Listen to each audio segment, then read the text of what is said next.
Phone చేసింది. సావిత్రి సావిత్రి ఈ అయితారన్నాడు తప్పకుండా ఊరికిరా, కొత్త సర్పంచ్ అన్న ఊరందరికి భోజనాలు పెట్టిస్తాడట. 4-5 ఆటలు మాట్లాడిండు. ఏ వార్డోళ్ళకి ఆ వార్డు మెంబర్లు ఫోన్ చేస్తున్నాం. అట్లనే మీ గల్లీలకు మోర కావాలంటివి, పెద్దయ్యకు పింఛన్ రాపిస్తా అంటివి, తప్పకుంటారా? మర్చిపోయావు. అయ్యయ్యో వచ్చేటప్పుడు మీ తమ్ముడిని కూడా పట్టుకరా అమ్మా, లేకుంటే నాకు దావత్ చేయలేదని ఉత్తగానే ఎత్తేస్తాడు అని చెప్పింది.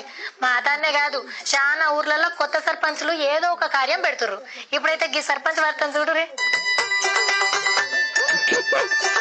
రావాలి రావాలి, తీసుకున్న వాళ్ళు జరగాలి జరగాలి. వచ్చిన వాళ్ళకి వచ్చినట్టు హెల్మెట్లు చేతిలో పెడుతుండ్రు. ఈ కాకనైతే ఎమ్మటే నెత్తికి తగిలిస్తున్నాడు. హెల్మెట్లను పోలీసు వాళ్ళే పంచి పెడుతున్నట్టున్నారు అనుకునే రాయిత కొనుకొచ్చి పెట్టింది సర్పంచ్ సాబ్. పేరు వెంకటయ్య. రంగారెడ్డి జిల్లా పెద్ద తూప్రా అనే ఊరికి మల్లోపారి సర్పంచ్ గా గెలిచిండు. నెత్తికి షిప్పలు పెట్టుకోకనే చాలా మందికి టక్కర్లై పానాలు పోతున్నాయని ఈ కార్యం పెట్టుకుండు. 10-20 కాదు, 500 హెల్మెట్లను వంచి పెట్టిండు ఓటర్ దేవుళ్లకు.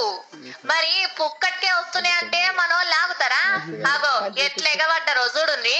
చిన్నోళ్ళు పెద్దోళ్ళు బండున్నోళ్ళు లేనోళ్ళు అందరికందరు నా కోటి అని గుంజుకోవైర్రు.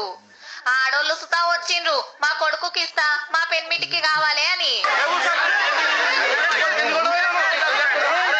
ఆగనట కొందరు మళ్ళా వస్తురట హెల్మెట్ల కోసానికి. గెలిచిన సంబురంలా ఈ ఆటలు కోసి దావత్లు ఇచ్చుడు కంటే ఓటర్ దేవుళ్ళ పానాలు కాపాడే మంచి కార్యం చేసినందుకు సర్పంచ్ కాకను తారీఫ్ చేయాలి. కానీ హెల్మెట్లను ఇంట్లో పెట్టుకొని పూజలు చేశారు, బండెక్కేటప్పుడు నెత్తికి పెట్టుకొని తిరుగుండ్రి.